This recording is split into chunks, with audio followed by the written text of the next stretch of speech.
ഫാസത്തിന് ഭയമുള്ള ഒന്നേ ഉള്ളൂ, അത് ജ്ഞാനമാണ്. ആ ജ്ഞാനം ഒരാളുടെ സ്വന്തമല്ല, ജനതയുടെ സ്വന്തമാണ് എന്ന് പറയുന്ന ഒരു സംസ്ഥാനം ഇന്ത്യയിലുള്ളൂ, അത് കൊച്ചു കേരളമാണ്. ഈ പ്രഭാഷണം നിങ്ങൾ നിർബന്ധമായിട്ടും കേട്ടിരിക്കണം. സാധാരണ ഞാൻ ഇങ്ങനെ വന്ന് പറയാറില്ലല്ലോ. എന്നാൽ ഇത് പുതിയ AI സാങ്കേതിക വിദ്യയുടെ കാലത്ത് വിസ്മയിച്ച് കണ്ണ് തള്ളി നിൽക്കുന്ന ഓരോ മനുഷ്യൻ്റെയും അകക്കണ്ണ് തുറപ്പിക്കുന്ന ഒരു പ്രഭാഷണമാണ്. മുൻ വിദ്യാഭ്യാസ മന്ത്രി കൂടിയായിട്ടുള്ള പ്രൊഫസർ രവീന്ദ്ര മാഷ് അറിവിൻ്റെ ഒരു വിസ്മയമായിട്ട് പലപ്പോഴും എനിക്ക് തോന്നിയിട്ടുണ്ടെങ്കിലും തിരിച്ചറിവിൻ്റെ കൂടെ വിസ്മയമാണ് ഇദ്ദേഹം എന്ന് ബോധ്യപ്പെടുത്തുന്നതാണ് ഈ പ്രഭാഷണം. ഉറപ്പാണ് ഇതുപോലൊരു പ്രഭാഷണം നിങ്ങൾ ഇതിനു മുമ്പ് കേട്ട് കാണില്ല. ധനസമ്പദ് വ്യവസ്ഥ ലോകത്ത് നിന്ന് പടിയിറങ്ങുകയും പകരം വിജ്ഞാന സമ്പദ് വ്യവസ്ഥ ലോകത്തെ പിടിമുറുക്കുകയും ചെയ്യുന്ന ഈ കാലത്തെ മഹാഭൂരിപക്ഷം ആളുകളും പോസിറ്റീവായിട്ടാണ് കാണുന്നത്. സാധാരണക്കാരന് കരുതുന്നത് വിജ്ഞാന സമ്പദ് വ്യവസ്ഥ, പുതിയ കാലത്തുള്ള വിജ്ഞാന സമ്പദ് വ്യവസ്ഥ വരുന്നതോടുകൂടി സാധാരണക്കാരന് കൂടുതൽ മെച്ചപ്പെട്ട ജീവിത സാഹചര്യം ഉണ്ടാകുമെന്നാണ്. എന്നാൽ നിലവിൽ മുതലാളിത്തം കൈകാര്യം ചെയ്യുന്ന ധനസമ്പദ് വ്യവസ്ഥയേക്കാൾ അപകടമാണ് വിജ്ഞാന സമ്പദ് വ്യവസ്ഥ ലോകത്ത് പിടിമുറുക്കുമ്പോൾ സംഭവിക്കാൻ പോകുന്നത് എന്ന് ഉദാഹരണ സഹിതം പറയുന്നുണ്ട് പ്രൊഫസർ രവീന്ദ്ര മാഷ് ഈ പ്രസംഗത്തിൽ. മാത്രമല്ല അതിനെങ്ങനെയാണ് ബദൽ സൃഷ്ടിക്കാൻ കേരളം ശ്രമിക്കുന്നത്, അതിലെത്രത്തോളം കേരളം വിജയിച്ചു എന്ന കാര്യവും കൃത്യമായിട്ട് രവീന്ദ്ര മാഷ് ഈ പ്രസംഗത്തിൽ പറഞ്ഞു വെക്കുന്നുണ്ട്. ഇതൊരു പ്രസംഗമായിട്ടല്ല എനിക്ക് തോന്നിയത്. ഏതൊരു സാധാരണക്കാരനും മനസ്സിലാകുന്ന രീതിയിലുള്ള ഒരു തകർപ്പൻ ക്ലാസ്. ഒരു പ്രൈമറി ടീച്ചർ തൻ്റെ മുന്നിലിരിക്കുന്ന കൊച്ചുകുട്ടികൾക്ക് പറഞ്ഞ് മനസ്സിലാക്കുന്ന പോലെയാണ് മാഷ് ഈ ക്ലാസ് എടുക്കുന്നത്. ചെറുനാരങ്ങ നിരത്തിയിട്ടുള്ള പ്രതലത്തിന്റെ മുകളിൽ ഒരു പല്ലി കിടക്കണ പോലെ ഒരു പടം കാണും. അതും ഒരു കുത്തു കൊടുത്താൽ ആ സ്ക്രീൻ നിറയും. അത് നിറയെ ചെറുനാരങ്ങ വിരിച്ച് അതിന്റെ മുകളിൽ ഒരു പല്ലി കിടക്കണ കണ്ടോ? അതൊരു കാറാണ്.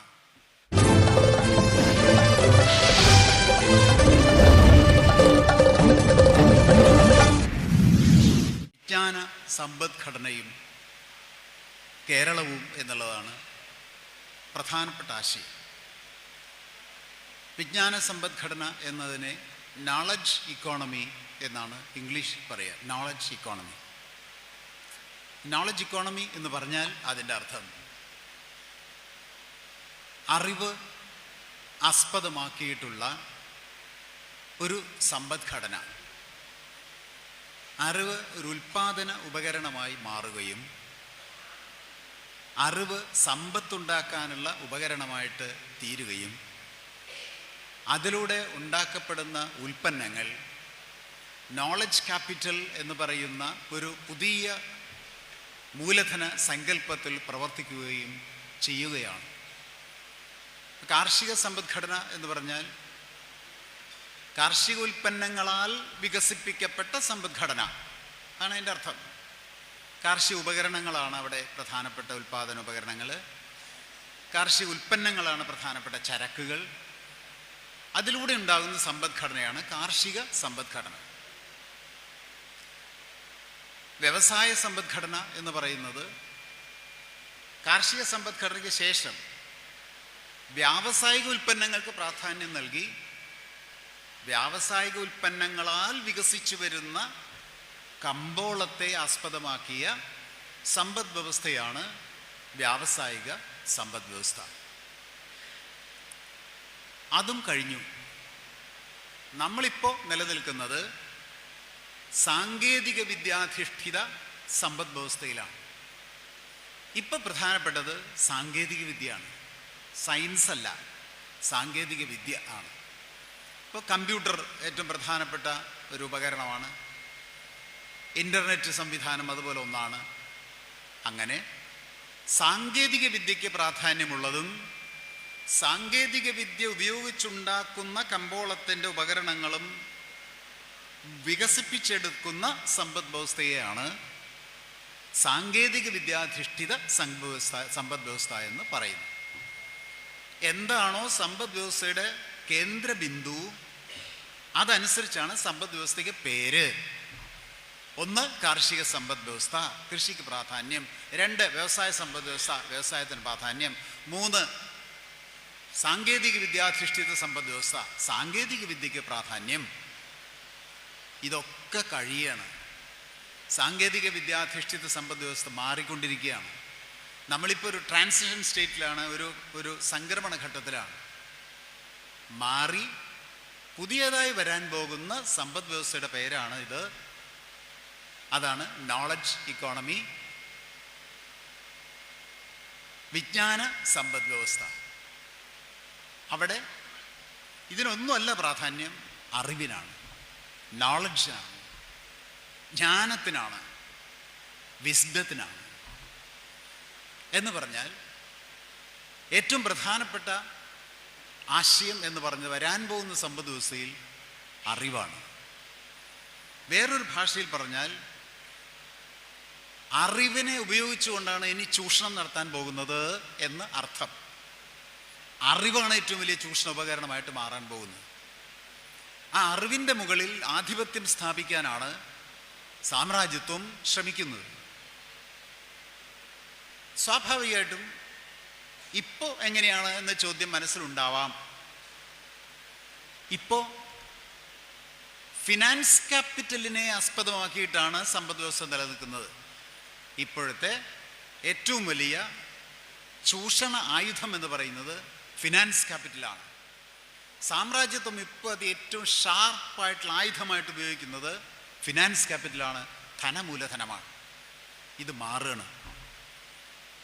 പെട്ടെന്ന് സങ്കല്പിക്കാൻ പറ്റാത്തതാണ് വരാൻ പോകുന്നത്. അതിനെയാണ് നമ്മൾ പറയുന്നത് ജ്ഞാന സമ്പദ് വ്യവസ്ഥ എന്ന്. ഇത്രയും പറഞ്ഞത് എന്താണ് ജ്ഞാന സമ്പദ് വ്യവസ്ഥ എന്നതിലൂടെ ഉദ്ദേശിച്ചത് എന്ന് മനസ്സിലാവാൻ വേണ്ടിയാണ്. മുഴുവൻ മനസ്സിലായിക്കൊള്ളണമെന്നില്ല, മനസ്സിലാക്കാവുന്ന രീതിയിൽ പിന്നെ പറയാം. പക്ഷെ എന്താണെന്ന് ആദ്യം പറഞ്ഞു. അറിവാണ് ഏറ്റവും പ്രധാനപ്പെട്ട നാളത്തെ ഉപകരണം. അറിവിൻ്റെ മുകളിൽ ആധിപത്യം സ്ഥാപിക്കാനാണ് സാമ്രാജ്യത്വം ശ്രമിക്കുന്നത്. സിമ്പിളാണ്. അതെങ്ങനെ എന്ന് ഞാൻ പറയാം. സ്വാഭാവികമായിട്ടൊരു ചോദ്യം മനസ്സിലുണ്ടാവും, എന്തുകൊണ്ടാണ് ഇങ്ങനെ മാറി മാറി വരുന്നത്? മുതലാളിത്തത്തിൻ്റെ വളർച്ചയുടെ വിവിധ ഘട്ടങ്ങൾ ഏതാണ്? വളരെ ചുരുക്കി മാത്രം പറയാം. ആഡം സ്മിത്ത് മുതലാളിത്തത്തിൻ്റെ സങ്കല്പങ്ങൾ ഭാവനയിൽ കാണുമ്പോൾ സ്മിത്ത് പറഞ്ഞത് മുതലാളിത്തത്തിൽ ഏറ്റവും പ്രധാനപ്പെട്ട ആശയം കമ്പോളമാണ്. ഇപ്പം നമ്മുടെ നാട്ടിലാണെങ്കിൽ കേരളത്തിൽ ഭ്രാന്താലയം എന്നതും നവകേരളം എന്ന് പറയുമ്പോൾ പണ്ട് കേരളത്തിൽ ഏറ്റവും പ്രധാനപ്പെട്ടത് ജാതിയായിരുന്നു. ജാതി കേന്ദ്രീകൃത വ്യവസ്ഥ. ഇതാണ് കേരളത്തിൻ്റെ വ്യവസ്ഥ, ജാതി കേന്ദ്രീകൃത വ്യവസ്ഥ എന്ന് പറഞ്ഞാൽ എന്ത് ചോദ്യം ചോദിച്ചാലും ഉത്തരം ജാതിയാണ് പറയുക. ആർക്കാ സ്കൂളിൽ പോകാൻ പറ്റുക, ആർക്കാ അമ്പലത്തിൽ പോകാൻ പറ്റുക, ആർക്കാണ് ഭൂമിയിൽ അവകാശം? ഉത്തരം മനുഷ്യനല്ല പറയുക, ജാതിയാണ്. അതിനെയാണ് നമ്മൾ ജാതി കേന്ദ്രീകൃത വ്യവസ്ഥ. ഇത് കേരളത്തിലാണ് ഉണ്ടായിരുന്നത്. ഇങ്ങനെ ആഡം സ്മിത്ത് പറഞ്ഞത് ഇതൊന്നുമല്ല കേന്ദ്രമാവേണ്ടത്, കമ്പോളമാണ് കേന്ദ്രമാവേണ്ടത്. ഇതാണ് മുതലാളിത്തത്തിൻ്റെ അടിത്തറ. കമ്പോളമാണ് കേന്ദ്രമാവേണ്ടത്. ഇനി വെറുതെ കമ്പോളമല്ല, സ്വതന്ത്ര മാർക്കറ്റ്, ഫ്രീ മാർക്കറ്റ് എന്ന് പറയുന്ന സ്വതന്ത്ര കമ്പോളമാണ് കേന്ദ്രമാകേണ്ടത്. അപ്പം എന്താ സ്വതന്ത്ര കമ്പോളം? സർക്കാർ ഇടപെടാത്ത, ആരും ഇടപെടാത്ത, സ്വതന്ത്രമായി പ്രവർത്തിക്കുന്ന കമ്പോളത്തെയാണ് സ്വതന്ത്ര കമ്പോളം, ഫ്രീ മാർക്കറ്റ് എന്ന് പറയുന്നത്. ഈ ഫ്രീ മാർക്കറ്റിനെ കേന്ദ്രീകരിച്ചുണ്ടായ സമ്പദ് വ്യവസ്ഥയാണ് മുതലാളിത്ത സമ്പദ് വ്യവസ്ഥ. അതെങ്ങനെ പ്രവർത്തിക്കും? ആഡം സ്മിത്ത് പറഞ്ഞു ഇത്രയാണ്, വളരെ സിമ്പിളായിട്ട് പറഞ്ഞു. നിങ്ങൾക്ക് ജോലി ഉണ്ടെങ്കിൽ നിങ്ങൾക്ക് വരുമാനം ഉണ്ടാവും. വരുമാനം ഉണ്ടെങ്കിൽ നിങ്ങളത് മാർക്കറ്റിൽ കൊണ്ടുപോയി ഉൽപ്പന്നങ്ങൾ വാങ്ങിക്കാൻ ഉപയോഗിക്കും. അപ്പം നിങ്ങളുടെ ഡിമാൻഡ് വർദ്ധിക്കും. ഡിമാൻഡ് വർദ്ധിക്കുമ്പോൾ കൂടുതൽ കൂടുതൽ ഉൽപ്പന്നങ്ങൾ ആവശ്യമായി വരും. അത് കർഷകർ ഉൽപ്പാദിപ്പിച്ചോളും. കർഷകർ ഉൽപ്പാദിപ്പിക്കുമ്പോൾ മാർക്കറ്റിൽ അത് വരും. മാർക്കറ്റ് ഡിമാൻഡ് അനുസരിച്ച് അത് വിറ്റുപോകും. ആ കമ്പോളത്തിൽ ഒരു സമ്പദ്ഘടന ഉണ്ടാവും. ഇങ്ങനെ കൂടുതൽ കൂടുതൽ തൊഴിലവസരങ്ങൾ ഉണ്ടായാൽ കൂടുതൽ വരുമാനം ഉണ്ടാവും. കൂടുതൽ വരുമാനം ഉണ്ടാവുമ്പോൾ കമ്പോളം കൂടുതൽ കൂടുതൽ ചലിക്കും. അപ്പോൾ കമ്പോളം വലുതാവും, സമ്പദ് വ്യവസ്ഥ വലുതാവും. Very simple. കേട്ടാൽ വളരെ വളരെ ശരിയാണ്. ഡിമാൻഡ് കൂടുമ്പോൾ എന്താണ്? കമ്പോളം വലുതാവും. സപ്ലൈ കൂടും. സപ്ലൈ കൂടുമ്പോൾ തന്നെ ഡിമാൻഡ് കൂടും. ഡിമാൻഡ് കൂടുമ്പോൾ കമ്പോളം ചലിക്കും. അപ്പോൾ കമ്പോളം ചലിക്കാൻ നൈസർഗികമായൊരു വഴിയുണ്ട് എന്നുള്ളതാണ് പണ്ട് ആഡം സ്മിത്ത് പറഞ്ഞത്. അങ്ങനെ മുതലാളിത്ത കമ്പോളം വളർന്നോളും, ഫ്യൂഡൽസൊക്കെ പൊക്കോളും, കമ്പോളത്തിനകത്ത് ജാതി മതമൊന്നും വേണ്ട, മനുഷ്യരാണ് പരസ്പരം കച്ചവടം ചെയ്യുന്നത്, ലാഭമുണ്ടാക്കി കമ്പോളം വളർന്നോളും, നിങ്ങൾ കമ്പോളം എന്ന് പറഞ്ഞത് മാർക്സാണ്. ഈ പറഞ്ഞത് ഈ അക്ഷരം പ്രതി ശരിയായി വരികയാണ്. ഞാൻ അങ്ങോട്ട് വരാം. മാർക്സ് പറഞ്ഞത് തകരുമെന്ന് പറഞ്ഞു. അത് രാഷ്ട്രീയമായ എതിർപ്പാണ് എന്ന് ആദ്യം പറഞ്ഞു, പലതരത്തിലുള്ള മുതലാളിത്തത്തോടുള്ള വെറുപ്പാണ് എന്ന് പറഞ്ഞു. നെവർ, ശാസ്ത്രീയമാണ് മാർക്സ് പറഞ്ഞത്. കേട്ടോളൂ, ശ്രദ്ധിച്ച് കേട്ടാലേ ഇനി പറയാൻ പോണ മനസ്സിലാവുള്ളൂ. ഇത് തകരും എന്ന് എങ്ങനെയാണ് പറഞ്ഞത്, അതിനകത്ത വൈരുദ്ധ്യം എന്താണ് എന്ന് കൃത്യമായി മനസ്സിലാക്കി മാർക്സ് പറഞ്ഞത് ഇത്രയേ ഉള്ളൂ. വളരെ സിമ്പിളാണ്. ഈ പറഞ്ഞതൊക്കെ ശരിയാണ്. നിങ്ങളുടെ ആവശ്യം കൂടിയാൽ ഉൽപ്പാദനം കൂടും, ഉൽപ്പാദനം കൂടിയാൽ തൊഴിൽ കൂടും, തൊഴിൽ കൂടിയാൽ വരുമാനം കൂടും, വരുമാനം കൂടിയാൽ പറയൂ എന്താണ് ഡിമാൻഡ് കൂടും, ശമ്പളം വളരും. ഇതൊക്കെ ശരിയാണ്. പക്ഷേ കമ്പോളത്തിൽ ആരും ഇടപെടരുത് എന്നുള്ളത് കൊണ്ട് കമ്പോളത്തിലെ സ്വാധീനം കമ്പോളത്തെ നയിക്കുന്ന ധനികവർഗത്തിനാകും ചൂഷകവർഗത്തിനാകും എന്നുള്ളത് കൊണ്ട് ഉണ്ടാകുന്ന സമ്പത്ത് മുഴുവൻ അവരുടെ കൈകളിൽ ചെന്ന് പെടുകയും അവർ വളരുകയും ബഹുഭൂരിപക്ഷം വരുന്ന മനുഷ്യർ പാപ്പരാവുകയും ചെയ്യും. ബഹുഭൂരിപക്ഷം വരുന്നവരും പാപ്പരാകുമ്പോൾ അവരുടെ വാങ്ങൽ ശേഷി കുറയും. വാങ്ങൽ ശേഷി കുറയുമ്പോൾ കമ്പോളം തകരും. കേൾക്കുന്നുണ്ടോ ആരെങ്കിലും പറയണത്? It's very simple. വളരെ സിമ്പിളാണ് മാർക്സ് പറഞ്ഞത്. ഇത് തകരുന്നു പറഞ്ഞു. എപ്പോഴാണ് പറഞ്ഞത്? തകർന്നപ്പോഴല്ല പറഞ്ഞത്, വളർന്നുകൊണ്ടിരിക്കുമ്പോഴാണ് പറഞ്ഞത്. അതിനെതിരെ വലിയ ചർച്ചയൊക്കെ ഉണ്ടായിരുന്നു. ജനങ്ങളുടെ വാങ്ങൽ ശേഷി, ഒന്നുകൂടി പറയാം, ശ്രദ്ധിക്കണം, ജനങ്ങളുടെ വാങ്ങൽ ശേഷി കുറഞ്ഞു. കാരണം എന്താ? അവർ പാപ്പരായിക്കൊണ്ടിരിക്കുകയാണ്, ഇവർ പണക്കാരായിക്കൊണ്ടിരിക്കുകയാണ്. 10% പേർ പണക്കാരാവും, 90% പേരിന്ന് പാപ്പരാവും. പാപ്പരാവുമ്പോൾ അവരുടെ വാങ്ങൽ ശേഷി കുറയും. 90% പേരുടെ വാങ്ങൽ ശേഷി കുറയുമ്പോൾ കമ്പോളത്തിൽ ഡിമാൻഡ് കുറയും, കമ്പോളം തകരും. ഇതാണ് മുതലാളിത്തം തകരുന്ന മാർക്സ് പറഞ്ഞത്. ആർക്കും മനസ്സിലായില്ല. വളർന്നു. 1917 സോവിയറ്റ് യൂണിയൻ വന്നു, സോഷ്യലിസ്റ്റ് വിപ്ലവം നടന്നു, സോഷ്യലിസ്റ്റ് സമ്പദ് വ്യവസ്ഥ വന്നു. അവ ലോകത്ത് 2 സമ്പദ് വ്യവസ്ഥകളായി. ഒന്ന് മുതലാളിത്ത സമ്പദ് വ്യവസ്ഥ, മറ്റൊന്ന് സോഷ്യലിസ്റ്റ് സമ്പദ് വ്യവസ്ഥ. രണ്ടും തമ്മിലുള്ള യുദ്ധമായി. സോഷ്യലിസ്റ്റ് മുതലാളിത്ത സമ്പദ് വ്യവസ്ഥകൾ തമ്മിലുള്ള യുദ്ധം തുടരുകയാണ്. 1929 മുതലാളിത്ത സമ്പദ് വ്യവസ്ഥ തകരുകയാണ്. 29 ഗ്രേറ്റ് ഡിപ്രഷൻ എന്ന് പറയുന്ന മുതലാളിത്ത സമ്പദ് വ്യവസ്ഥ തകരുകയാണ്. എന്താ തകർന്നതെന്ന് ആർക്കും മനസ്സിലായില്ല. മുതലാളിത്തം തന്നെ ഇതെന്താ തകർന്നതെന്ന് പഠിക്കാൻ ഒരാളെ വെച്ചു. ആളുടെ പേരാണ് കെയ്ൻസ്. ഒരു സാമ്പത്തിക ശാസ്ത്രജ്ഞനാണ്, വലതുപക്ഷ സാമ്പത്തിക ശാസ്ത്രജ്ഞനാണ്. അദ്ദേഹത്തിനെ വെച്ചു പഠിക്കാൻ വെച്ചു. കേട്ടോളൂ, പഠിക്കാൻ വെച്ചു. കെയ്ൻസ് റിപ്പോർട്ട് കൊടുത്തു.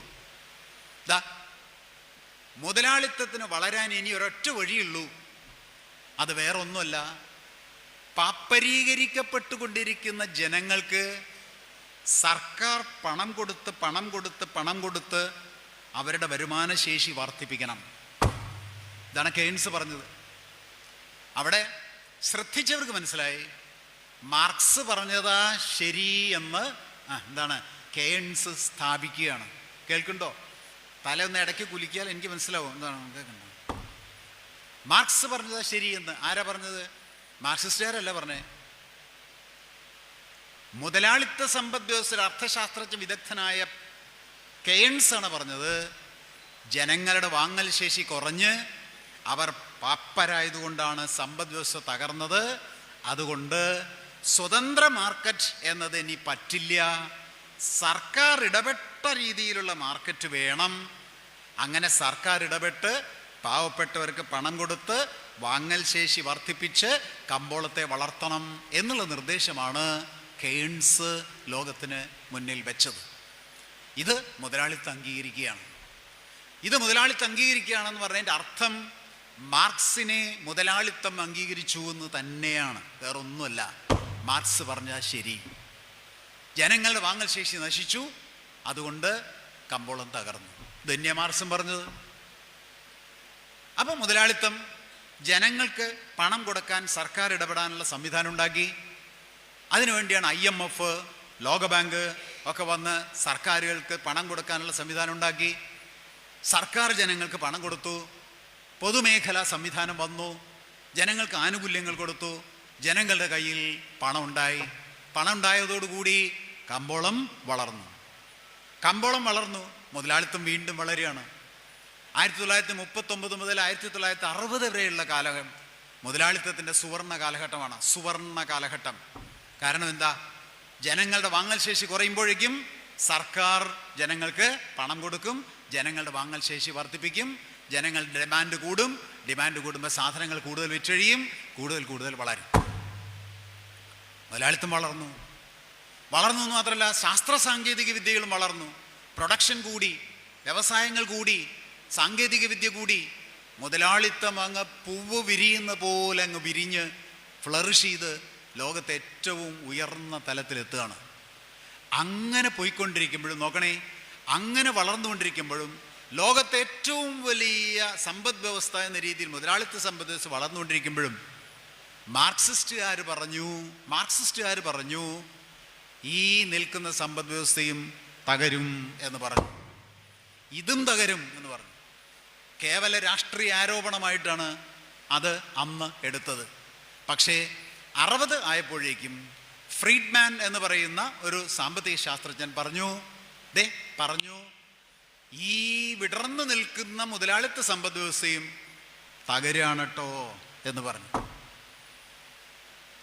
അങ്ങനെ മുതലാളിത്തം വീണ്ടും തകരുകയാണ്. രണ്ടാമത്തെ തകർച്ച വന്നപ്പോൾ ആ തകർച്ചയുടെ കാരണം എന്താ എന്ന് പഠിക്കാൻ വീണ്ടും മുതലാളിത്തം പലരെയും വെച്ചു. അവർ വീണ്ടും പഠിക്കുകയാണ്. എന്താ അവരുടെ ഉത്തരം എന്നറിയാമോ? ശ്രദ്ധിക്കണം. എന്താ അവരുടെ ഉത്തരം? വീണ്ടും പാവപ്പെട്ട ജനങ്ങളുടെ വാങ്ങൽ ശേഷി നശിച്ചു. കാരണം എത്ര സർക്കാർ പണം കൊടുത്താലും ജനങ്ങളുടെ കയ്യിൽ നിന്ന് ആ പണം ചൂഷണം ചെയ്യപ്പെട്ട് ചൂഷക വർഗത്തിൻ്റെ കയ്യിൽ എത്തുകയാണ്. അതുകൊണ്ട് അവർ വീണ്ടും ധനികരാവുകയാണ്. ആ നിർദ്ദേശങ്ങളെയാണ് നമ്മൾ നവലിബറൽ സാമ്പത്തിക നയങ്ങൾ എന്ന് പറയുന്നത്. അതാണ് നവലിബറൽ നയങ്ങൾ. അതാണ് ന്യൂ ലിബറൽ പോളിസി എന്ന് ഇംഗ്ലീഷിൽ പറയുന്നത്. ആ നവലിബറൽ നയങ്ങൾ 2 പ്രധാനപ്പെട്ട നിർദ്ദേശങ്ങളാണ് മുന്നോട്ട് വയ്ക്കുന്നത്. 2 നിർദ്ദേശങ്ങൾ. ഈ 2 നിർദ്ദേശങ്ങളാണ് ഇന്നത്തെ ഇന്ത്യയുടെയും ലോകത്തിൻ്റെയും സമ്പദ് വ്യവസ്ഥയുടെ അടിത്തറ.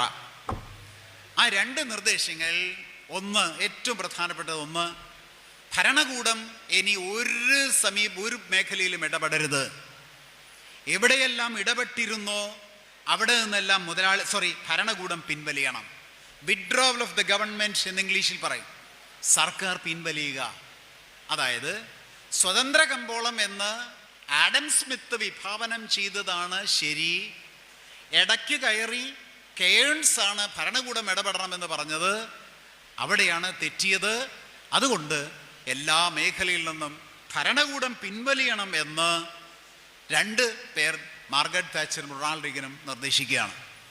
അതുകൊണ്ട് നവലിബറൽ സാമ്പത്തിക നയത്തിൻ്റെ ഏറ്റവും പ്രധാനപ്പെട്ട ആശയം വിഡ്രോവൽ ഓഫ് ദി ഗവൺമെൻറ് ആണ്. മലയാളത്തിൽ ഭരണകൂടത്തിൻ്റെ പിന്മാറ്റമാണ്, സർക്കാരിൻ്റെ പിന്മാറ്റമാണ്. ഇവിടെയാണ് സ്വകാര്യവൽക്കരണം എന്ന വാക്ക് വരുന്നത്, ഉദാരവൽക്കരണം എന്ന വാക്ക് വരുന്നത്. അതിനെയാണ് നമ്മൾ ആഗോളവൽക്കരണം എന്ന് നമ്മൾ പറയുന്നത്. ഞാൻ പിന്നെ പറയാം. നിർദ്ദേശം എന്താ എന്ന് കേൾക്കുക. 1, സർക്കാർ പിൻവലിയുക. 2, രണ്ടാമത്തെ ഏറ്റവും പ്രധാനപ്പെട്ടത് 1 ഭരണകൂടം എന്ന് പറഞ്ഞു. രണ്ടാമത്തത് മൂലധനത്തിൻ്റെ ദിശ മാറ്റുക എന്നുള്ളതാണ്. മൂലധനത്തിൻ്റെ ദിശ മാറ്റുക. അതെന്താ? അതുവരെ മൂലധനം ഉൽപാദന മേഖലയിലാണ് വിന്യസിക്കപ്പെട്ടിരുന്നത്. നെല്ലിൻ്റെ ഉൽപാദനം വർദ്ധിക്കുക, വ്യാവസായിക ഉൽപാദനം വർദ്ധിക്കുക, അങ്ങനെ ഉൽപാദനം വർദ്ധിക്കാനുള്ളതാണ് മൂലധനം എന്നാണ് അതുവരെയുള്ള ധാരണ. അങ്ങനെ ഉൽപാദനം വർദ്ധിപ്പിക്കുവാനുള്ള മൂലധനം ഈ 2 പേരുടെ, മാർഗരറ്റ് താച്ചർ, റൊണാൾഡ് റീഗന്റെ നിർദ്ദേശം അനുസരിച്ച് മൂലധനത്തിൻ്റെ പ്രഥമ ലക്ഷ്യം ഉൽപ്പാദിപ്പിക്കലല്ല. മൂലധനത്തിൻ്റെ ലക്ഷ്യം ഊഹക്കച്ചവടം വർദ്ധിപ്പിക്കലാണ് എന്ന് പറയുകയാണ്. ഇതാണ് നവലിബറൽ നയത്തിലേക്കുള്ള വരവ്. ഇതാണ് സാങ്കേതിക വിദ്യാധിഷ്ഠിത സമ്പദ് വ്യവസ്ഥയിലേക്കുള്ള വരവിൻ്റെ തുടക്കം. അപ്പം ഞാൻ ഒന്നുകൂടി പറയാം. രണ്ട് കാര്യങ്ങളാണ് നവലിബറൽ നയത്തിലുള്ളത്. ഇതിനെയാണ് കേരളം ചെറുക്കുന്നത് എന്ന് കേരളം വരുമ്പോൾ ഞാൻ പറയാം. ഒന്ന്, ഭരണകൂടം പിൻവലിയണം. ആഡം സ്മിത്ത് പറഞ്ഞ പോലെ സ്വതന്ത്ര മാർക്കറ്റ് പുനർജനിക്കണം. രണ്ട്, മൂലധനം പ്രൊഡക്റ്റീവ് സെക്ടറിൽ നിന്നും ഉൽപാദന മൂലധനത്തിൽ നിന്നും ഉൽപാദനമില്ലാത്ത മൂലധനത്തിലേക്ക് മാറണം. ആ മൂലധനത്തിൻ്റെ പേരാണ് ധനമൂലധനം എന്ന് മലയാളത്തിലും ഫിനാൻസ് ക്യാപിറ്റൽ എന്ന് ഇംഗ്ലീഷിലും പറയുക. ആ മൂലധനം എവിടെയാണ് പ്രവർത്തിക്കുക? വയലിലല്ല, പാടത്തല്ല, പറമ്പിലല്ല, വ്യവസായശാലയിലല്ല. അവിടേക്കാണ് തൊഴിലുൽപാദിപ്പിക്കുന്ന മേഖല. ആ മൂലധനം പ്രധാനമായും പ്രവർത്തിക്കുക സ്റ്റോക്ക് മാർക്കറ്റിലും റിയൽ എസ്റ്റേറ്റിലും ഊഹക്കച്ചവട മേഖലയിലുമാണ്. ഇന്ന് നമ്മൾ എന്തെല്ലാം പ്രശ്നങ്ങൾ ഈ സമൂഹത്തിൽ കാണുന്നുവോ അതിൻ്റെ എല്ലാം അടിത്തറ ഇവിടെ കിടക്കുന്നത്. മൂലധനത്തിൽ ലക്ഷ്യം ഉൽപ്പാദിപ്പിക്കലല്ല, തൊഴിലില്ലായ്മ അവിടെ കിടക്കുന്നു. മൂലധനത്തിൽ ലക്ഷ്യം ഉൽപ്പാദിപ്പിക്കലല്ല, ഭക്ഷണമില്ലായ്മ അവിടെ കിടക്കുന്നു. മൂലധനത്തിൽ ലക്ഷ്യം എല്ലാത്തിനെയും ഊഹക്കച്ചവടമാക്കലാണ്, കാർഷിക തകർച്ച അവിടെ കിടക്കുന്നു. നമ്മൾ എന്തെല്ലാം മൂല്യങ്ങളുണ്ടോ അതെല്ലാം തകരുന്നത് ദേ ഇവിടെ കിടക്കുന്നു. മൂലധനത്തിൽ ലക്ഷ്യം ഊഹക്കച്ചവടമാണ്. ഊഹക്കച്ചവട ചരക്കാക്കി മാറ്റുന്നതാണ്. പ്രകൃതിയെ ഊഹക്കച്ചവട ചരക്കാക്കി മാറ്റുക, മണ്ണിനെ ഊഹക്കച്ചവട ചരക്കാക്കി മാറ്റുക, വെള്ളത്തെ ഊഹക്കച്ചവട ചരക്കാക്കി മാറ്റുക, വായുവിനെ ഊഹക്കച്ചവടക്കാക്കി മാറ്റുക, മനുഷ്യനെയും ഊഹക്കച്ചവട ചരക്കാക്കി മാറ്റുക, എല്ലാം ഊഹക്കച്ചവട ചരക്കായി മാറ്റുക എന്ന സങ്കല്പം ഉയർന്നു വന്നത് 70കളിൽ മുതലാളിത്തം മുന്നോട്ട് വെച്ച നവലിബറൽ സാമ്പത്തിക നയത്തിൻ്റെ മൂലധന സങ്കല്പമാണ്. പറഞ്ഞതിൻ്റെ ചുരുക്കം അതാണ്. വളരെ ബുദ്ധിമുട്ടാണ് മനസ്സിലാവാൻ. പക്ഷെ നമ്മുടെ ജീവൽ പ്രശ്നങ്ങൾ എന്താണ് എന്ന് ഇത് മനസ്സിലായാലേ കൃത്യമായി ബോധ്യമാവുള്ളൂ. അപ്പോൾ രണ്ട് തരത്തിലാണ് ഈ നവലിബറൽ സാമ്പത്തിക നയം സർക്കാർ പിൻവലിയുക. ആ നയം 70കളിൽ ലോകത്ത് വരികയാണ്. ഈ നയം വന്ന ഉടനെ ലോകത്തിൻ്റെ ഏറ്റവും പ്രധാനപ്പെട്ട ഈ നയത്തിൻ്റെ വക്താവായിരുന്ന ജോസഫ് സ്റ്റിഗ്ലിറ്റ്സ് എന്ന് പറയുന്ന ആള് വളരെ വ്യക്തമായിട്ടൊരു കാര്യം പറഞ്ഞു. സോഷ്യലിസം റഷ്യയിൽ, സോവിയറ്റ് യൂണിയനിൽ ചില പ്രശ്നങ്ങൾ ഉണ്ടാക്കിക്കൊണ്ടിരിക്കുന്നുണ്ട്. മുതലാളിത്തത്തിൻ്റെ ആദ്യ 2 ഘട്ടങ്ങൾ തകർന്നു കിടക്കുകയാണ്. ലോകത്തിൻ്റെ പ്രതീക്ഷയായി ജീവിത പ്രശ്നങ്ങളെല്ലാം മാറത്തക്ക രീതിയിൽ നവലിബറൽ നയം വരുന്നു എന്ന് ആളുടെ പേര് ഓർക്കണം. ഞാൻ പറഞ്ഞ പേര് ഓർക്കണം. പേര് ജോസഫ് സ്റ്റിഗ്ലിറ്റ്സ് എന്നാണ്. അപ്പോൾ അതൊക്കെ ഒന്ന് പറഞ്ഞോളൂ, ഉറക്കം വരാണ്ടിരിക്കുകയും ചെയ്യും. ജോസഫ് സ്റ്റിഗ്ലിറ്റ്സ് എന്നാണ് അദ്ദേഹം പറഞ്ഞതാണ്. ജീവൽ പ്രശ്നം തീരാൻ പോകുന്നു, സോഷ്യലിസം തകർന്നുകൊണ്ടിരിക്കുക, അല്ലെങ്കിൽ അതിൻ്റെ പ്രശ്നങ്ങൾ വന്നുകൊണ്ടിരിക്കുന്നു. 70കളുടെ മധ്യത്തിൽ പ്രശ്നങ്ങൾ കുറേശ്ശെ വന്നു തുടങ്ങി. അതുകൊണ്ട് എല്ലാത്തിൻ്റെ പരിഹാരമായി നവലിബറൽ നയം വരുന്നു എന്ന് ജോസഫ് സ്റ്റിഗ്ലിറ്റ്സ് പറഞ്ഞു. അന്ന് 80കളിൽ ജെയിംസ് പെട്രാസ് എന്ന് പറയുന്ന ഒരു കമ്മ്യൂണിസ്റ്റ്, അതായത് ഇടതുപക്ഷ സാമ്പത്തിക ശാസ്ത്രജ്ഞൻ, ലെഫ്റ്റ് പിന്നെ ചിന്തയുള്ള സാമ്പത്തിക ശാസ്ത്രജ്ഞൻ ജെയിംസ് പെട്രാസ്, അദ്ദേഹം ഒരു പുസ്തകം എഴുതി. ആ പുസ്തകത്തിൻ്റെ പേര് ഗ്ലോബലൈസേഷൻ അൺമാസ്ക്ഡ് എന്നാണ്. മുഖം മൂടി അഴിച്ചു മാറ്റിയ ആഗോളവൽക്കരണം. ആ പുസ്തകത്തിൽ നോക്കൂ, ആ പുസ്തകത്തിൽ ജെയിംസ് പെട്രാസ് പറയുകയാണ്, ഈ നയം ഇങ്ങനെ നവലിബറൽ നയം മുന്നോട്ട് പോയാൽ കാലാവസ്ഥാ വ്യതിയാനം വരെ ഉണ്ടാകും എന്നാ പറഞ്ഞത്. 80കളുടെ തുടക്കത്തിൽ കാർഷിക തകർച്ചയുണ്ടാവും. ഇന്നലെ പറഞ്ഞതല്ല, 80കളുടെ തുടക്കത്തിൽ തൊഴിലില്ലായ്മ ഏറ്റവും രൂക്ഷമാകും, ഭക്ഷണ പ്രതിസന്ധി ഉണ്ടാവും, ദാരിദ്ര്യം വർദ്ധിക്കും. പറഞ്ഞത് 80കളിലാണ്. ആരാ പറഞ്ഞ്? കമ്മ്യൂണിസ്റ്റുകാരനാണ് പറഞ്ഞത്, ഇടതുപക്ഷ സാമ്പത്തിക ശാസ്ത്രജ്ഞനാണ് പറഞ്ഞത്. ഇതെല്ലാം ആവർത്തിച്ച് പറയുന്നത് മാർക്സ് പറഞ്ഞതാണ് ശരി എന്ന് ലോകം അംഗീകരിക്കുന്നു, മുതലാളിത്തം അംഗീകരിക്കുന്നു എന്നുള്ളതാണ്. അങ്ങനെ പെട്രാസ് അത് പറഞ്ഞു. സ്റ്റിഗ്ലിറ്റ്സ് എന്താ പറഞ്ഞത്? ഇതിൽ കൂടെ ലോകം രക്ഷപ്പെടാൻ പോകുന്നു. 2 ധാരകളാണ്, 80കളും 90കളും. ഞാൻ 90കളിലൊക്കെ ഈ 2 ഡിബേറ്റിലും ധാരാളം പങ്കെടുത്തിട്ടുള്ള ഒരാളാണ്. സ്റ്റിഗ്ലിറ്റ്സ് പറഞ്ഞതാണ് ശരി എന്ന ഒരാൾ, പെട്രാസ് പറഞ്ഞതാണ് ശരി. ലോകം നേരെയാവുമെന്നുള്ളത് സ്റ്റിഗ്ലിറ്റ്സ്, ലോകം തകരുമെന്നുള്ളത് മറ്റേ പെട്രാസ്. ഇങ്ങനെ പോയി 2004 2004 സ്റ്റിഗ്ലിറ്റ്സ് ഒരു പുസ്തകം എഴുതുകയാണ്. സ്റ്റിഗ്ലിറ്റ്സ് ഒരു പുസ്തകം എഴുതുകയാണ്. അതിന് പേര് ഓർക്കണം എന്ന് പറഞ്ഞാൽ സ്റ്റിഗ്ലിറ്റ്സ് വലതുപക്ഷ സാമ്പത്തിക പുസ്തകം എഴുതുകയാണ്. പുസ്തകത്തിൻ്റെ പേര് ഗ്ലോബലൈസേഷൻ ആൻഡ് ഇറ്റ്സ് ഡിസ്കണ്ടൻസ് എന്നാണ്. മലയാളം ആഗോളവൽക്കരണവും അതിൻ്റെ നിരാശകളും എന്ന പുസ്തകം. സ്റ്റിഗ്ലിറ്റ്സ് പുസ്തകം എഴുതുകയാണ് 2004 ആഗോളവൽക്കരണവും അതിൻ്റെ നിരാശകളും. പെട്രാസ് പറഞ്ഞു തകരും തകരും തകരും. മാർക്സിൻ അർത്ഥശാസ്ത്രം അനുസരിച്ചാണ് ആ പ്രഡിക്ഷൻ വന്നത്, ആ നിരീക്ഷണം വന്നത്. അത് സ്റ്റിഗ്ലിറ്റ്സ് അപ്പോൾ മനസ്സിലായില്ല. പക്ഷെ 2004 അദ്ദേഹം എഴുതുന്നു, ദേ ലോകത്തെ ഏറ്റവും വലിയൊരു പ്രശ്നം നടക്കുന്നു, അത് ലോകത്തിൻ്റെ ഈ നവലിബറൽ നയത്തിൻ്റെ തകർച്ചയാണ്. ദ ഗ്ലോബലൈസേഷൻ ആൻഡ് ഇറ്റ്സ് ഡിസ്കണ്ടൻസ്, ആഗോളവൽക്കരണവും അതിൻ്റെ നിരാശകളും. കഴിഞ്ഞില്ല, പെട്രാസ് മിണ്ടിയില്ല. മിണ്ടണ്ട, മിണ്ടൽ 80കളിൽ തന്നെ അദ്ദേഹം പറഞ്ഞ ഇതൊക്കെ വരും എന്നുള്ളത്. 2008 അമേരിക്കയിലെ ബാങ്കുകൾ ഒന്നൊന്നായി പടക്കം പൊട്ടണ പോലെ പൊട്ടുക. ലിമാൻ ബ്രദേഴ്സ് എന്ന് പറയുന്ന അമേരിക്കയിലെ ഏറ്റവും വലിയ ബാങ്ക് തകർന്നുപോയി. അമേരിക്കൻ സമ്പദ് വ്യവസ്ഥ തകർന്നുപോയി. അമേരിക്കയിലെ സ്റ്റോക്ക് മാർക്കറ്റ് തകർന്നുപോയി. ജോസഫ് സ്റ്റിഗ്ലിറ്റ്സ് ഒരു പുസ്തകം എഴുതി. ആ പുസ്തകത്തിൻ്റെ പേരെന്താന്നൊരു fall of prices. American stock മാർക്കറ്റിൻ്റെ വില തകർന്നു വീഴുന്നു. അതായത് നവലിബറൽ നയം തകരുന്നു. സ്റ്റിഗ്ലിറ്റ്സ് എഴുതുക. പെട്രാസ് മിണ്ടിയില്ല. പെട്രാസ് പണ്ടേ പറഞ്ഞു, പെട്രാസ് ഒരക്ഷരം മിണ്ടിയില്ല. മാർക്സ് പറഞ്ഞു ശരി എന്ന് വീണ്ടും വരുന്നു. തീർന്നില്ല. 2014 ലോകത്തെ ഏറ്റവും വലിയ പ്രശ്നം അസമത്വമാണ്. പാവപ്പെട്ടവനായി ദരിദ്രനായി മാറുന്നു. ലോകത്തിൻ്റെ സമ്പത്തിൻ്റെ 10% ബഹുഭൂരിപക്ഷ ശതമാനം 70%വും 10% വരുന്ന പണക്കാരനിലേക്ക് കുന്നുകൂടിക്കൊണ്ടിരിക്കുന്നു. ഇത് ലോകം തിരിച്ചറിയുന്നത് 2012 മുതൽ 14 കാലഘട്ടങ്ങളിലാണ്. വലിയ വ്യത്യാസം. പണക്കാരൻ വലിയ പണക്കാരനാകുന്നു, പാവപ്പെട്ടവൻ വലിയ ദരിദ്രനാകുന്നു. സ്റ്റിഗ്ലിറ്റ്സ് വീണ്ടും എഴുതി. പാവം എന്തൊക്കെ പറഞ്ഞാലും സ്റ്റിഗ്ലിറ്റ്സിനോട് എനിക്ക് ബഹുമാനമുണ്ട്. കാരണം ഞാൻ പറഞ്ഞതാ ശരി, നല്ല അനുഭവം വന്നപ്പോൾ അദ്ദേഹത്തിന് ശരിക്ക് തോന്നിയത് എഴുതി. ആ പുസ്തകത്തിൻ്റെ പേരെന്താണെന്നോ? The great divide. ഇംഗ്ലീഷിൽ വലിയ അസമത്വം. ലോകത്തിൻ്റെ ഏറ്റവും വലിയ പ്രശ്നം അസമത്വമാണ്, ഏറ്റവും വലിയ അസമത്വമാണ് എന്ന് സ്റ്റിഗ്ലിറ്റ്സ് വീണ്ടും എഴുതി. വീണ്ടും മുതലാളിത്തം ശരിവെച്ചു. മാർക്സ് പറഞ്ഞത് തന്നെയാണ് ശരി. ആ പാർശ്വവൽക്കരണം ഇപ്പോഴും നടന്നുകൊണ്ടിരിക്കുകയാണ്.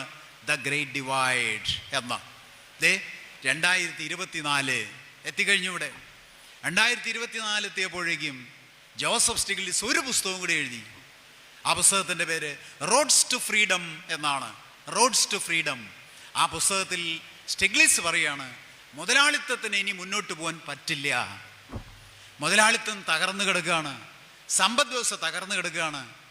ഇത് തന്നെയാണ് 100 വർഷം മുമ്പ് എന്താണ് അതെങ്കിലും ഒന്ന് പറയൂ, ഞാൻ പൊക്കോളാം. എന്താണ് മാർക്സ് പറഞ്ഞത്? ഇത് തന്നെയാ പറഞ്ഞത്. ഇത് തന്നെയാ വർഷങ്ങൾക്ക് മുമ്പ് പറഞ്ഞത്, തകരും എന്നുള്ളത്. എത്രയോ സമ്പദ് വ്യവസ്ഥയുടെ മാറ്റങ്ങളിലൂടെ കടന്നപ്പോൾ എല്ലാം ഇതിൻ്റെ അടിസ്ഥാന കാരണം മാർക്സ് പറഞ്ഞത് തന്നെയാണ്. അങ്ങനെ ആ സമ്പദ് വ്യവസ്ഥ തകർന്ന് സ്റ്റിഗ്ലിറ്റ്സ് പുസ്തകം എഴുതി. അസമത്വം വലുതാവുന്നു, വലിയ അസമത്വം ഉണ്ടാകുന്നു. വലിയ അസമത്വം, ജീവിക്കാൻ പറ്റുന്നില്ല, ലോകത്തിന് മുന്നോട്ട് പോകാൻ പറ്റുന്നില്ല. അപ്പോൾ വേറൊരു സാമ്പത്തിക ശാസ്ത്രജ്ഞൻ പോൾ ക്രുഗ്മാൻ, ശ്രദ്ധിച്ച് കേൾക്കണേ അത്. പോൾ ക്രുഗ്മാൻ അദ്ദേഹം നോബൽ സമ്മാന ജേതാവാണ്. അദ്ദേഹം ജെയിംസ് പെട്രാസിനെ വിളിച്ചു. പേരോർമ്മയുണ്ടാവോ? തുടക്കം ഈ സായം തകരും എന്ന് പറഞ്ഞ മാർക്സിസ്റ്റുകാരനാണ് ജെയിംസ് പെട്രാസ്. അദ്ദേഹത്തിനെ പോൾ ക്രുഗ്മാൻ വിളിക്കുകയാണ്. വിളിച്ചിട്ട് ചോദിച്ചു, ഹലോ, യെസ് പെട്രാസ് അല്ലേ? അതെ. ക്രുഗ്മാനാ വിളിക്കണേ. മനസ്സിലായി. എന്താണാവോ? അല്ല, അങ്ങ് 82 പുസ്തകം എഴുതിയില്ലേ, ന്യൂ ലിബറൽ പോളിസി തകരുമെന്ന്, നവലിബറൽ നയം തകരുമെന്ന്? ഉവ്. അന്ന് സ്റ്റിഗ്ലിറ്റ്സ് പറഞ്ഞില്ലേ എന്താണ്, ലോകം ഇതുകൊണ്ട് രക്ഷപ്പെടുമെന്ന്? ഉവ്. അതിനുശേഷം സ്റ്റിഗ്ലിറ്റ്സ് 1, 2, 3, 4 പുസ്തകം എഴുതിയല്ലോ, ഇത് തകർന്നു കിടക്കുകയാണെന്ന്? ഉവ്. അങ്ങ് എന്താ ഒന്നും എഴുതാത്തേ എന്ന് ചോദിച്ചു. കേൾക്കുന്നുണ്ടോ? ആരാ അങ്ങെന്ന് പറഞ്ഞത്? പെട്രാസ് എന്താ എഴുതാത്തേ എന്ന് ചോദിച്ചു. അതിൻ്റെ പെട്രാസിൻ്റെ കൂടുതൽ അസമത്വം ഉണ്ടാവും. അതിൽ നിന്ന് രക്ഷപ്പെടാൻ വീണ്ടും ചൂഷണം കൂട്ടുക എന്നുള്ളതാണ് മുതലാളിത്തം എടുക്കുന്ന സമീപനം. അതാണ് മുതലാളിത്തം തുടർച്ചയായി തകർന്നുകൊണ്ടിരിക്കുന്നത് എന്ന് തീർച്ചയായും ഈ പറഞ്ഞ കാര്യങ്ങളിൽ നിന്നും വ്യക്തമാണ്. ഇത് മനസ്സിലാക്കിയപ്പോൾ നോക്കൂ, ഒരു പുസ്തകം ഇവിടെ ഇരിക്കുന്ന എല്ലാവരുടെയും മനസ്സിൽ പറ്റുമെങ്കിൽ ഗൂഗിൾ ചെയ്ത് അതിൻ്റെ ഹെഡിങ് എങ്കിലും ഒന്ന് കാണണേ എന്ന് വിനീതമായ ഒരു അഭ്യർത്ഥനയുണ്ട്. ഈ സാഹചര്യത്തിൽ തോമസ് പിക്കറ്റി എന്ന് പറയുന്ന വേറൊരു സാമ്പത്തിക ശാസ്ത്രജ്ഞൻ, ദാരിദ്ര്യത്തെക്കുറിച്ച് ഏറ്റവും കൂടുതൽ പഠിച്ച സാമ്പത്തിക ശാസ്ത്രജ്ഞൻ, ഒരു പുസ്തകം എഴുതി. ഇതുവരെയുള്ള പുസ്തകങ്ങളൊന്നും മനസ്സിലില്ലെങ്കിലും ഈ പുസ്തകത്തിൻ്റെ തലക്കെട്ടെങ്കിലും മനസ്സിലുണ്ടാവണേ. ആ പുസ്തകത്തിൻ്റെ തലക്കെട്ട് എന്താണെന്നറിയോ? ടൈം ഫോർ സോഷ്യലിസം എന്നാണ്. എഴുതിയിരിക്കുന്നത് കമ്മ്യൂണിസ്റ്റുകാരനല്ല, എഴുതിയിരിക്കുന്നത് തോമസ് പിക്കറ്റി എന്ന് പറയുന്ന വലതുപക്ഷ സാമ്പത്തിക ശാസ്ത്രജ്ഞനാണ്. എവിടെയാണ് ഇന്നത്തെ സോഷ്യലിസ്റ്റ് ചിന്തകളുടെ സ്ഥാനം എന്താണ്? കഴിഞ്ഞ ദിവസം ഇക്കണോമിസ്റ്റ് എന്ന് പറയുന്ന ഒരു വാരികയുണ്ട്. ലോകത്തെ ഏറ്റവും കൂടുതൽ സർക്കുലേഷനുള്ള വാരികകളിൽ ഒന്നാണ്. ആ വാരികകളുടെ കവർ ചിത്രം എന്താണെന്നോ? കവർ ചിത്രം വളരെ രസകരമായൊരു കവർ ചിത്രമാണ്. അതിൽ ഫ്രാൻസിൻ്റെ പ്രസിഡന്റ്, ഫ്രാൻസ് എന്ന് പറയുന്നത് ഇപ്പോൾ ഇടതുപക്ഷം ഇവിടെ വിജയിച്ചു വന്നു, വലതുപക്ഷ രാഷ്ട്രത്തിൻ്റെ ഏറ്റവും വലിയ ഉദാഹരണമാണ് ഫ്രാൻസിൻ്റെ പ്രസിഡന്റ് മൂലധനം വായിച്ചുകൊണ്ടിരിക്കുന്നതാണ് അതിൻ്റെ തലക്കെട്ട്, അതിൻ്റെ മറ്റേ മുഖചിത്രം. മൂലധനം വായിച്ചുകൊണ്ടിരിക്കുക വളരെ സർക്കാസ്റ്റിക് ആയിട്ടുള്ളതാണ്. മൂലധനം ലോകത്ത് ഏറ്റവും കൂടുതൽ ഇന്ന് വായിക്കപ്പെടുന്നത് ഇടതുപക്ഷ മറ്റേ ആശയങ്ങളാണ്. ലോകത്ത് ഏറ്റവും ചർച്ച ചെയ്യപ്പെടുന്നതും ഇടതുപക്ഷ ആശയങ്ങളാണ്. അതുകൊണ്ട് മാർക്സിയൻ ദർശനം ഇന്ന് ലോകത്ത് ഏറ്റവും കൂടുതൽ ചർച്ച ചെയ്യപ്പെടുന്നു. ഇക്കണോമിസ്റ്റ് എന്ന് പറയുന്നത് ഇടതുപക്ഷ മാസികയല്ല. ആ ഇക്കണോമിസ്റ്റിൻ്റെ കവർ പേജിൽ ഫ്രഞ്ച് പ്രസിഡന്റ് മൂലധനം വായിച്ചുകൊണ്ടിരിക്കുന്ന പടം വരുന്നു എന്നതിൻ്റെ അർത്ഥം ലോകത്ത് ഈ പ്രത്യയശാസ്ത്രമാണ് ശരിയെന്ന് വിദഗ്ധരും സാധാരണക്കാരും തിരിച്ചറിഞ്ഞു എന്നുള്ളതാണ്. പക്ഷേ നോക്കണേ, മുതലാളിത്തം കീഴടങ്ങുമെന്നാരും കരുതരുത്. മുതലാളിത്തം ഇതിനെയും മറികടക്കാൻ നോക്കുകയാണ്. മുതലാളിത്തം ചെയ്തത് മൂലധനത്തെ അമൂർത്തമാക്കി അദൃശ്യമാക്കി കൊണ്ടുവരികയാണ്. അങ്ങനെ മൂലധനത്തെ മാറ്റിക്കൊണ്ടുവരുമ്പോൾ ഒരു ഘട്ടത്തിൽ ഇപ്പോൾ മൂലധനത്തെ നമ്മളൊന്നും ചിന്തിക്കാൻ പറ്റാത്ത തലത്തിലേക്ക് കൊണ്ടുപോകാൻ മുതലാളിത്തം ശ്രമിക്കുകയാണ്. എങ്ങനെയാണത്? അതാണ് പുതിയ സമ്പദ് വ്യവസ്ഥ. അതിൻ്റെ പേരാണ് നോളജ് ഇക്കോണമി എന്ന് ഞാൻ ആദ്യം പറഞ്ഞ ജ്ഞാന സമ്പദ് വ്യവസ്ഥ എന്ന മലയാളത്തിൽ പറയുന്നത്. ഞാൻ നേരത്തെ സൂചിപ്പിച്ചു മൂലധനത്തിൻ്റെ ദിശ മാറ്റുക എന്ന്. വീണ്ടും മൂലധനത്തെ മാറ്റുകയാണ്. നമുക്ക് സങ്കല്പിക്കാൻ പറ്റാത്ത പുതിയ മൂലധനം ലോകത്ത് വരാൻ പോവാണ്. ആ മൂലധനത്തിൻ്റെ പേരാണ് നോളജ് ക്യാപിറ്റൽ, ഇംഗ്ലീഷിൽ അറിവ് മൂലധനം. ഇതുവരെ നമ്മൾ കാണാത്ത ഒരു മൂലധനം, ഏറ്റവും ചൂഷണ ശക്തിയുള്ള മൂലധനം ലോകത്ത് വരാൻ പോകുന്നു. മുതലാളിത്തം അതിനുവേണ്ടി കളമൊരുക്കുന്നു. അറിവ് എന്നത് ഉപയോഗിച്ചുകൊണ്ട് അറിവിൻ്റെ മുകളിൽ ആധിപത്യം. ഏതാണ് ഉൽപാദന ഉപകരണം? ആ ഉൽപാദന ഉപകരണത്തിന് മുകളിൽ ആധിപത്യം സ്ഥാപിച്ചുകൊണ്ടാണ് ചൂഷണം മൂർത്തമാക്കാൻ ശ്രമിക്കുക.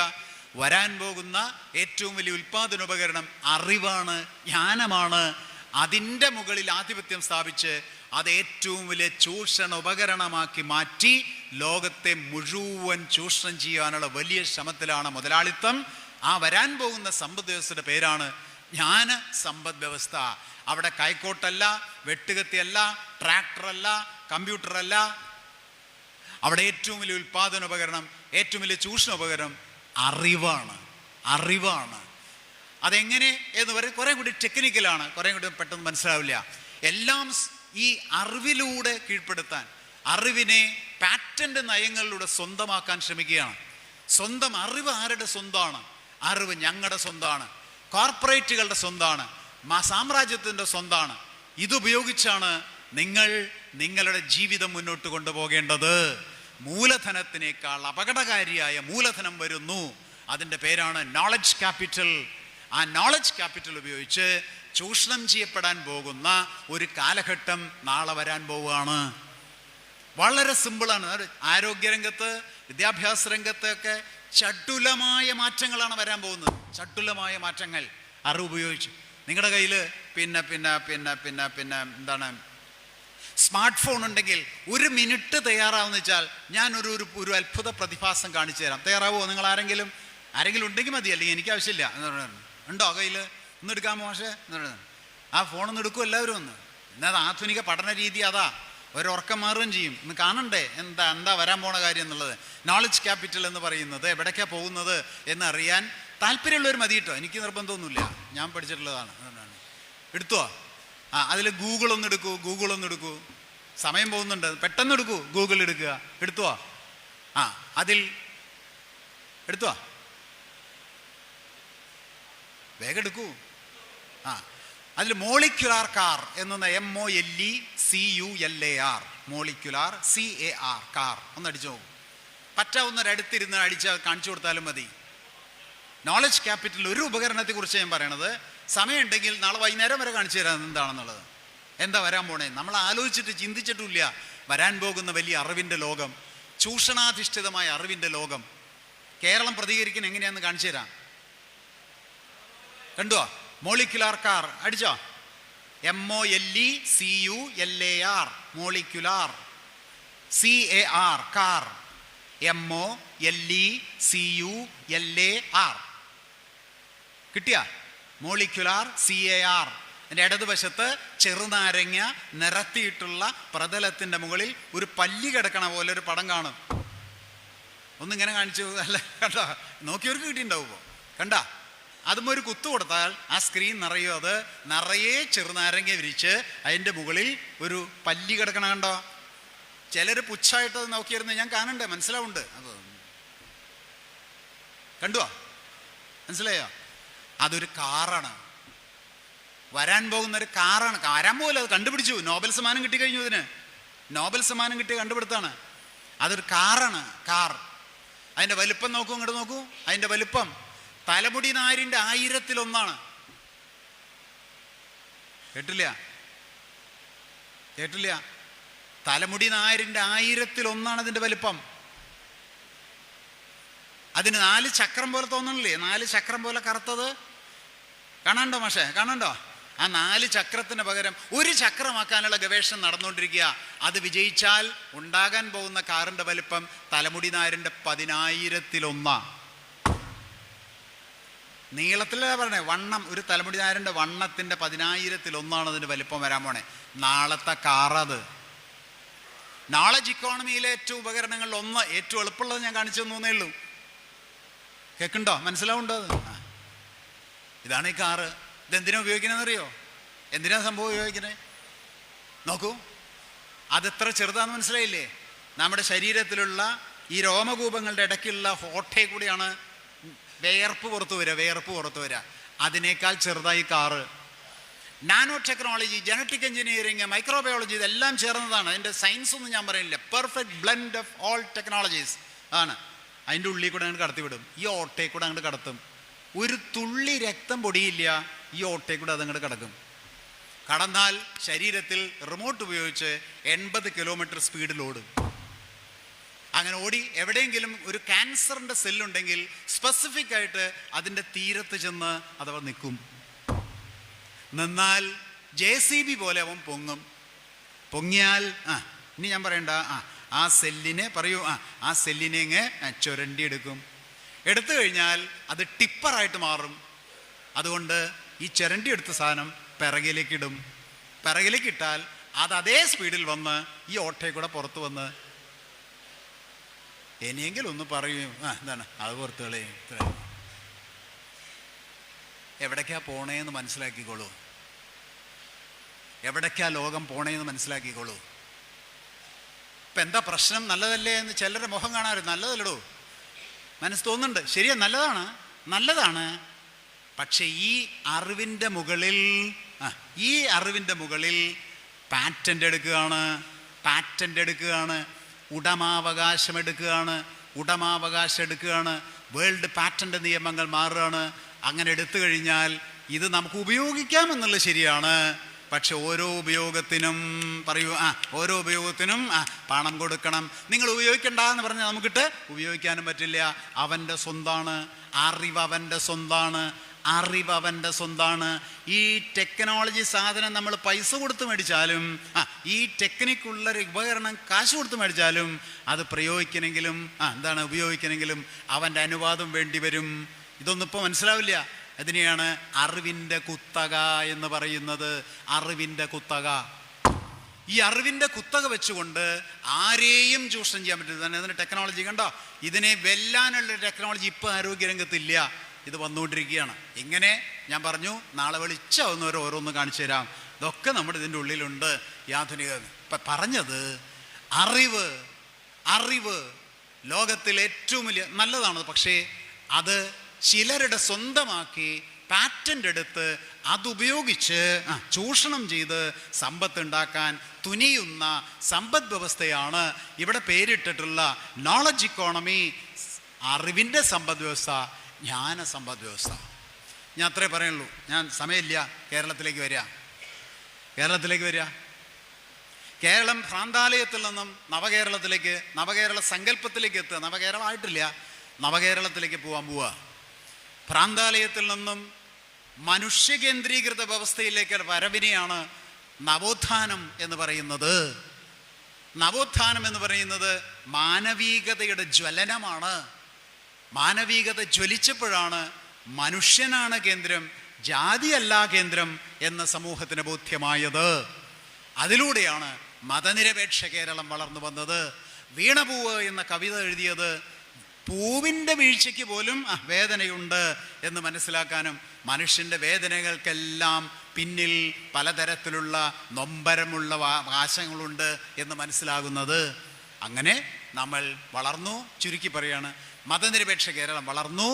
നമ്മൾ ഇടതുപക്ഷ ജനാധിപത്യ മുന്നണി സർക്കാർ 2016 അധികാരത്തിൽ വന്നു.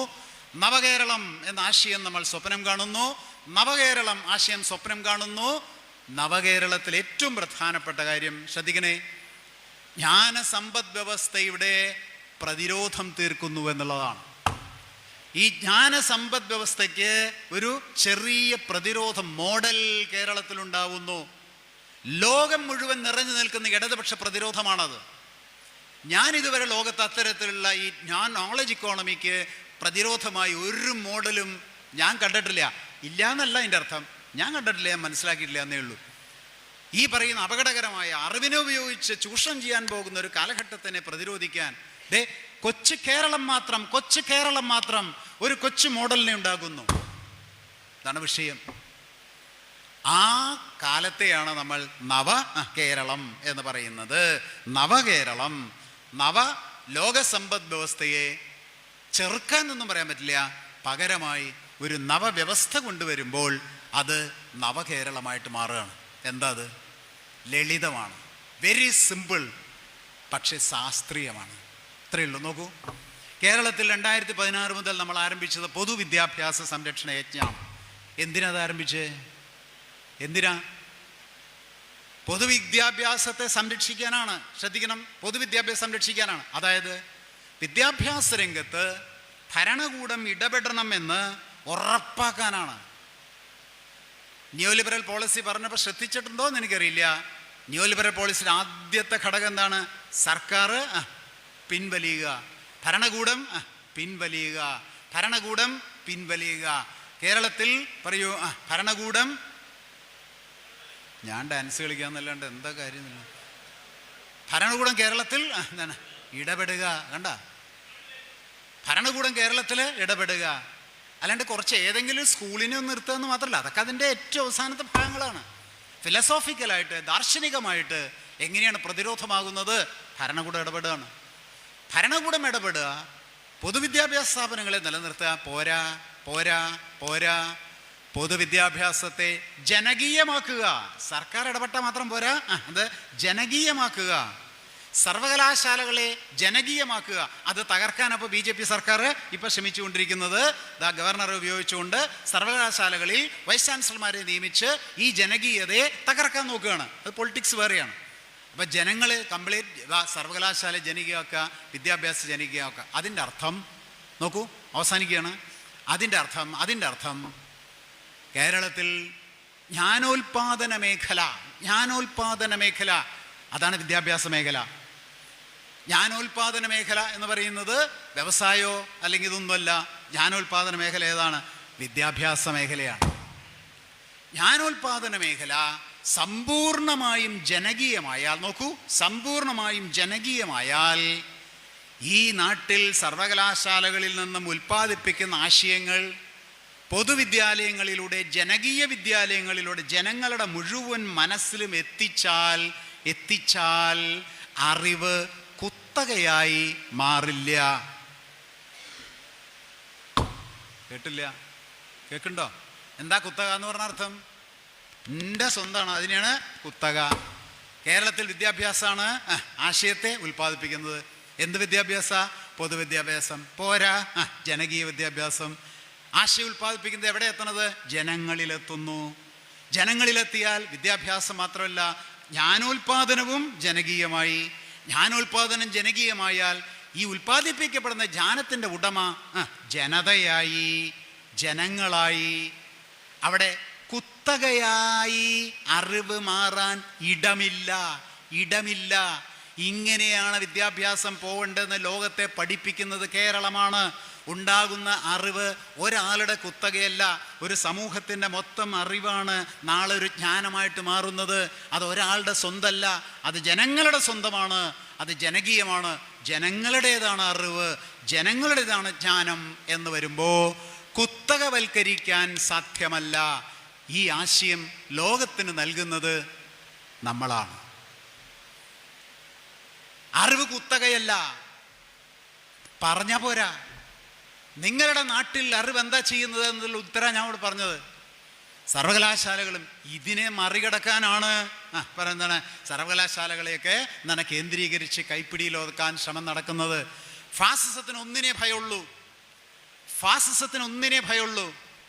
കായിക ശക്തിയല്ല, ആയുധ ശക്തിയല്ല, സമ്പത്തിൻ്റെ ശക്തിയല്ല, അറിവാണ്, ജ്ഞാനമാണ്. ഫാസിസത്തിന് ഭയമുള്ള ഒന്നേ ഉള്ളൂ, അത് ജ്ഞാനമാണ്. ആ ജ്ഞാനം ഒരാളുടെ സ്വന്തമല്ല, ജനതയുടെ സ്വന്തമാണ് എന്ന് പറയുന്ന ഒരു സംസ്ഥാനം ഇന്ത്യയിലുള്ളൂ, അത് കൊച്ചു കേരളമാണ്. അത് തന്നെയാണ് നമ്മളോടുള്ള വെറുപ്പും, അത് തന്നെയാണ് നമ്മളോടുള്ള ഭയവും. ഫാസിസത്തിനെ ഭയക്കാൻ ഒരു ജനതയെ ഒരുക്കുകയാണ്. ഫാസിസത്തിനെ എതിർക്കാൻ ആരോ ഒന്ന് രണ്ട് ആളെ ഒരുക്കുകയല്ല, ഒരു ജനതയെ ഒരുക്കുകയാണ്. ഒന്നുകൂടി ലാസ്റ്റ് അവസാനിക്കുന്നു. ഉൽപ്പാദിപ്പിക്കുന്ന അറിവ് ജനങ്ങളിലെത്തുന്നു, അത് സാർവത്രികമാകുന്നു. ജനകീയമാകുമ്പോൾ കുത്തകവൽക്കരിക്കപ്പെടാൻ പറ്റാ പോകുന്നു. പോരാ. അറിവ് സമൂഹത്തിലെത്തിക്കഴിഞ്ഞാൽ ഈ സമൂഹത്തിലെല്ലാവരും ശ്രദ്ധിച്ച് കേൾക്കണം, ഈ സമൂഹത്തിലെല്ലാവരും ജ്ഞാനോൽപാദനത്തിന് സാധ്യതയുള്ളവരായി മാറുന്നു. ആരുടേതൊക്കെ പറയണം, കേൾക്കുന്നുണ്ടോ? ഇപ്പം ഇവിടെ ഇരിക്കുന്ന കുറച്ച് പേര് ശ്രദ്ധിച്ചിട്ടുണ്ട്, കുറച്ച് പേര് ശ്രദ്ധിക്കുന്നില്ല. നമുക്ക് മനസ്സിലാവും. ശ്രദ്ധിച്ചവർക്ക് ഈ ഒരു പുതിയ വിവരം ഉണ്ടായി. ഇതന്നെയാ പറഞ്ഞത്. വിവരം, അറിവ് ഉപയോഗിച്ച് ലോകത്തെ ഭരിക്കാൻ സാമ്രാജ്യത്വം പുറപ്പെടുമ്പോൾ അറിവ് ജനങ്ങളുടേതാണ് എന്ന് പറഞ്ഞ് ജനങ്ങളിലെത്തിക്കാൻ ഇടതുപക്ഷ ജനാധിപത്യ മുന്നണി ശ്രമിക്കുന്നു. അപ്പോൾ നോക്കണം, ഒരു സമൂഹം മുഴുവൻ, ലാസ്റ്റ് പറഞ്ഞത് അതിൻ്റെ ക്ലാസിക് ആശയം, ഒരു സമൂഹം മുഴുവൻ ജ്ഞാനോൽപാദനത്തിന് തയ്യാറാകുന്നു. അങ്ങനെ ഒരു സമൂഹം മുഴുവൻ ജ്ഞാനോൽപാദനത്തിന് തയ്യാറാകുമ്പോൾ ആ സമൂഹത്തെ വിളിക്കുന്ന പേരാണ് ജ്ഞാന സമൂഹം. ക്ഷമിക്കുക, കേൾക്കണ്ടോ? എന്താ നമ്മൾ ഉണ്ടാക്കി കൊണ്ടുവരണം എന്ന് വെച്ചിട്ടാ? കേരളത്തിൽ ഇടതുപക്ഷ ജനാധിപത്യ മുന്നണി സർക്കാർ എന്തെന്ത് പ്രതിരോധങ്ങളാ തീർക്കണമെന്ന് സൂക്ഷ്മമായി പഠിക്കുമ്പോഴേ മനസ്സിലാവുള്ളൂ. അതിൻ്റെ ക്ലാസിക് എക്സാമ്പിളാണ് ഈ വിഷയം. ഒരു ജനത മുഴുവൻ ജ്ഞാനോൽപാദനത്തിന് തയ്യാറാവും. എല്ലാവരും ഐൻസ്റ്റീനും ശ്രീനാരായണ ഗുരു ആവണമെന്നാണ് പറഞ്ഞത്. അതല്ല, ജ്ഞാനം എന്ന് പറയുമ്പോൾ ഏത് തലത്തിലും അതാവാം. ജ്ഞാനം ഒരാളുടെ കുത്തകയല്ല, ജ്ഞാനം ഒരു ജനതയുടെ സ്വന്തമാണ്, ഒരു സമൂഹത്തിൻ്റെ സ്വന്തമാണ്. ആശയം വികസിപ്പിച്ചെടുത്താൽ ഒരു സംശയവും വേണ്ട, ലോകത്ത് നാളെ നോളജ് ഇക്കോണമി വന്ന് സാമ്രാജ്യത്വം പ്രതിസന്ധിയിലാകുന്ന ഘട്ടത്തിൽ ലോകം അന്വേഷിക്കും ഇതിന് പ്രതിവിധിയും ഇതിന് പ്രതിരോധവും എവിടെയെങ്കിലും ഉണ്ടോ.